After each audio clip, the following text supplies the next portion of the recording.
সাদিয়া, তুমি যদি আজ আমাকে বিয়ে না করো আমি মরে যাব। আমার পরিবারে মানবে না, তুমি কোনো কাজ কাম করো না, শুধুই বেকার থাকো। সাদিয়া, তুমি আজ আমাকে ছেড়ে গেলে বললে আমি বেকার। আমি জীবনে এমন কিছু করব যাতে তুমি আমার পায়ের নিচে থাকবে।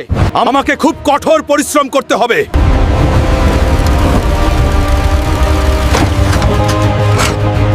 দেখো হাল্ক কেমন বদলে গেছে রে। একদিন এই গ্রামের সবাই দেখবে এই ঘাম একদিন সোনায় বদলাবে মা বাপ। বাহ, এত কষ্ট করছিস কেন? তুমি আমার অফিসে কেন এসেছো? এখন আমরা রাস্তার ভিখারি হয়ে গেছি। এখন কি চাও? এখান থেকে যাও। তোমরা কবিরা, অহংকারী। বন্ধুরা, তোমরা কি দেখোনি অবহেলা করলে কি হয়? কখনো প্রেম করবেন না, না ছ্যাঁকা খাইয়া বেকা হয়ে যাবেন। তো বাচ্চারা মা বাবাকে ভালোবেসে থাকলে জলদি সাবস্ক্রাইব করো।